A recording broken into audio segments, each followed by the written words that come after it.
Everyone, welcome back to my channel. Day 2ಗೆ ಸ್ವಾಗತ ಸುಸ್ವಾಗತ. ಇವತ್ತಿನ ವಿಡಿಯೋದಲ್ಲಿ ನಾವು ಕಲಿತಾ ಇದ್ದೇವೆ web services, the basic of web and ಸರ್ವಿಸಸ್ನ ಬಗ್ಗೆ ಕಲಿತಾ ಇದ್ದೇವೆ. ನಾವು ಯಾವುದಾದ್ರೂ ಒಂದು ವೆಬ್ಸೈಟನ್ನು ಓಪನ್ ಮಾಡುವಾಗ ಅಲ್ಲಿ 3 ವಿಷಯಗಳು ನಡೀತದೆ. ಫಸ್ಟ್ ಒಂದಾಗಿ ವಿ ಟೈಪ್ ಆ್ಯನ್ ಅಡ್ರೆಸ್. ನಾವು ಅಡ್ರೆಸ್ಸನ್ನು ಟೈಪ್ ಮಾಡ್ತೇವೆ, ಲೈಕ್ URL ಅಥವಾ URI ಅಂತ ಹೇಳ್ತೇವೆ. ಅದಾದಮೇಲೆ the browser uses DNS to find servers IP address.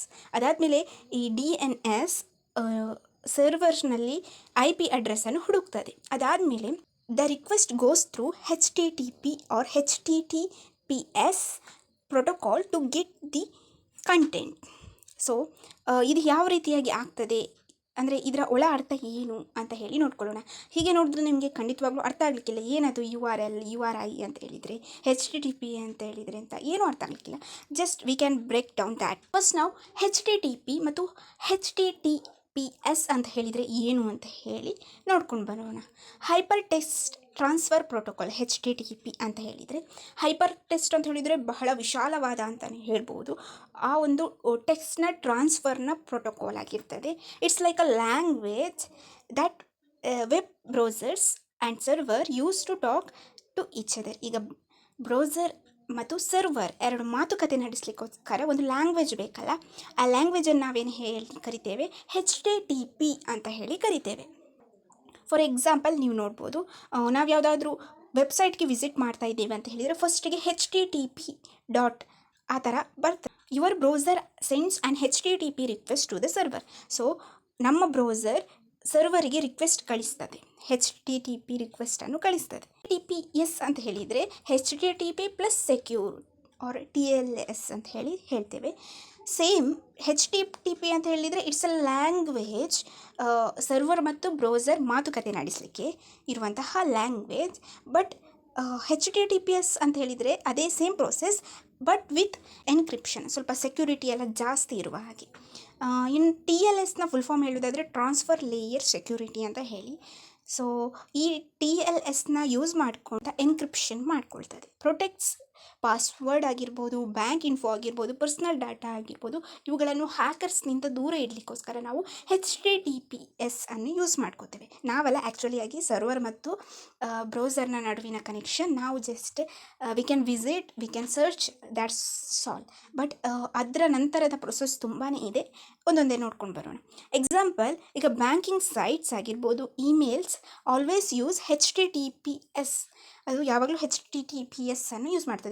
ಯಾಕಂತ ಹೇಳಿದರೆ ಬ್ಯಾಂಕ್ ಸೈಟ್ಸಿಗೆ ಸೆಕ್ಯೂರಿಟಿ ತುಂಬ ಬೇಕಾಗಿರ್ತದೆ. ಜಿಮೇಲ್ಸಿಗೆ ಪರ್ಸ್ನಲ್ ಮೆಸೇಜಸ್ ಎಲ್ಲ ಇರುವ ಕಾರಣ ಅವುಗಳು ಸೆಕ್ಯೂರ್ ಆಗಿರೋದು ತುಂಬ ಅಂದರೆ ತುಂಬ ಮುಖ್ಯ ಆಗಿರ್ತದೆ.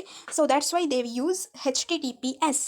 ನೀವು ಯಾವುದಾದ್ರೂ ವೆಬ್ಸೈಟ್ ಆಗಿರ್ಬೋದು, ಯಾವುದನ್ನಾದ್ರೂ ಸರ್ಚ್ ಮಾಡುವಾಗ ಇದನ್ನು ಹೋಗಿ ಒಂದು ಸ್ವಲ್ಪ ಅಬ್ಸರ್ವ್ ಮಾಡಿ, ಅಲ್ಲಿ HTTP ಇದೆಯಾ, HTTPS ಇದೆಯಾ ಅಂತ ಹೇಳಿ.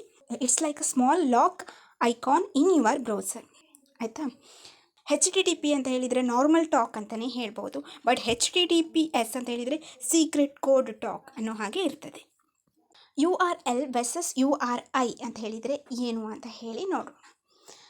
URL ಅಂತ ಹೇಳಿದರೆ uniform resource locator, the full address of A resource on the internet. RL ಅಂತ ಹೇಳಿದರೆ ಫುಲ್ ಅಡ್ರೆಸ್ ಅಂತಲೇ ಹೇಳ್ಬೋದು, ಲೈಕ್ HTTPS www. ಈ ಥರ ಎಲ್ಲ ಇರ್ತದಲ್ಲ. ಸೊ ಫುಲ್ ಅದರಲ್ಲಿ ತುಂಬಾ ಇದೆ ನೋಡಿ, ನಾವು ಜಸ್ಟ್ ನೋಡಿ ಬಿಡ್ತೇವೆ, ಅದರೊಳಗೆ ಎಷ್ಟೆಲ್ಲ ಮಾಹಿತಿ ಇದೆ ನೋಡಿ. It tells protocol. HTTP ಅಂತ ಹೇಳಿದರೆ ಪ್ರೋಟೋಕಾಲ್. ಡಿಮೈನ್ ಅಂತ ಹೇಳಿದರೆ like google.com, gmail.com, like that. Then path ಅಂತ ಹೇಳಿದರೆ ಯಾವ ರೀತಿಯಾಗಿ ಹೋಗಿದ್ದೇವೆ ಅನ್ನೋದನ್ನು ತಿಳಿಸ್ತದೆ. Then query, like Q is equal to ICT. QRI ಅಂತ ಹೇಳಿದರೆ uniform resource identifier, a wider concept. It can be a URL or just a name that identify a source.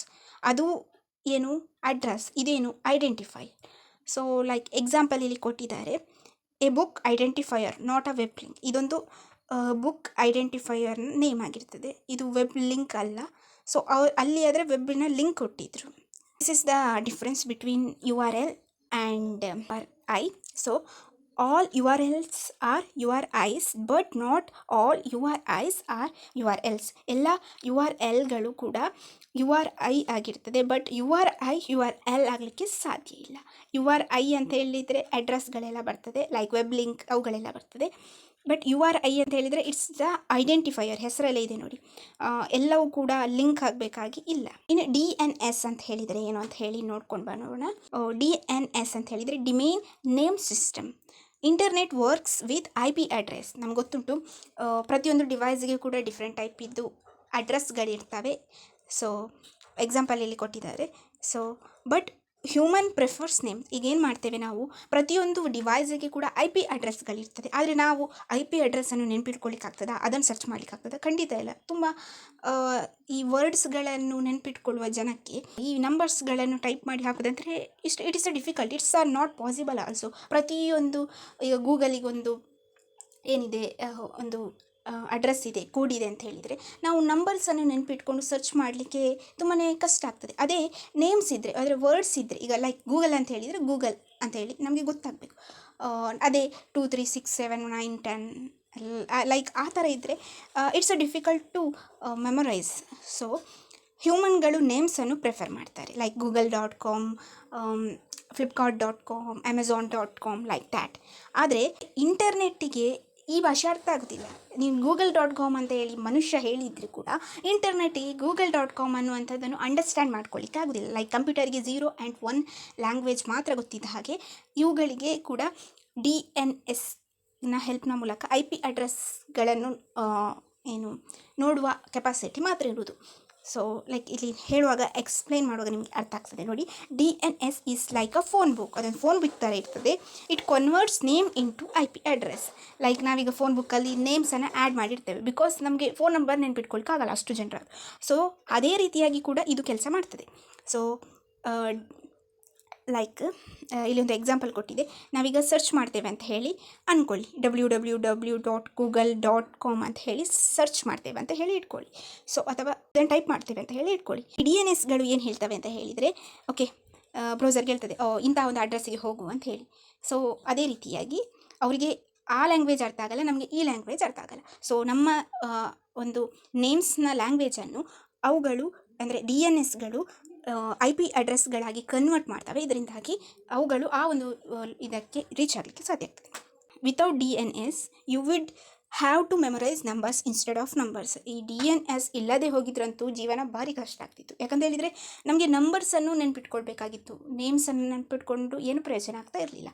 ಅದರಿಂದಾಗಿ ಈ DNSಗಳು ನಾವು ಟೈಪ್ ಮಾಡಿದಂತಹ ವರ್ಡ್ಸ್ಗಳನ್ನು IP ಅಡ್ರೆಸ್ಗಳಾಗಿ ಕನ್ವರ್ಟ್ ಮಾಡೋದ್ರಿಂದಾಗಿ ನಾವು ಇಷ್ಟು ಈಸಿಯಾಗಿ ಎಲ್ಲವನ್ನು ನೋಡಲಿಕ್ಕೆ ಆಗ್ತಾ ಇದೆ ಅಂತಲೇ ಹೇಳಬಹುದು. ಕ್ವಿಕ್ ರಿಕ್ಯಾಪ್ ನೋಡ್ಕೊಂಡು ಬರೋಣ. HTTP ಅಂತ ಹೇಳಿದರೆ ನಾರ್ಮಲ್ ವೆಬ್ ಲ್ಯಾಂಗ್ವೇಜ್ ಆಗಿರ್ತದೆ. HTTPS ಅಂತ ಹೇಳಿದರೆ ಸೆಕ್ಯೂರ್ ವೆರ್ಷನ್. ಸೊ ಸ್ವಲ್ಪ ಸೆಕ್ಯೂರಿಟಿ ಇರುವಂತಹದ್ದು. ಇದೇನು ಯೂಸ್ ಮಾಡ್ಕೊಳ್ತದೆ, TLS ಅನ್ನು ಯೂಸ್ ಮಾಡಿಕೊಂಡು ಸೆಕ್ಯೂರಿಟಿ. ನೆಕ್ಸ್ಟ್ URL ಅಂತ ಹೇಳಿದರೆ ಕಂಪ್ಲೀಟ್ ವೆಬ್ ಅಡ್ರೆಸ್ ಆಗಿರ್ತದೆ. URI ಅಂತ ಹೇಳಿದರೆ ಐಡೆಂಟಿಫೈಯರ್ ಆಗಿರ್ತದೆ. ಅದು URL ಆಗಿರ್ಬೋದು, ಆಗದೆ ಕೂಡ ಇರಬಹುದು, ಲೈಕ್ ಬುಕ್ ಇದು ನೇಮ್ ಆಗಿರ್ಬೋದು, ಲೈಕ್ ದ್ಯಾಟ್. ಓಕೆ, DNS ಅಂತ ಹೇಳಿದರೆ ಇಂಟರ್ನೆಟ್ಸ್ನ ಒಂದು ಫೋನ್ ಬುಕ್ ಅಂತಲೇ ಹೇಳಬಹುದು. ನಮ್ಮ ನೇಮನ್ನು IP ಅಡ್ರೆಸ್ ಆಗಿ ಕನ್ವರ್ಟ್ ಮಾಡ್ತದೆ.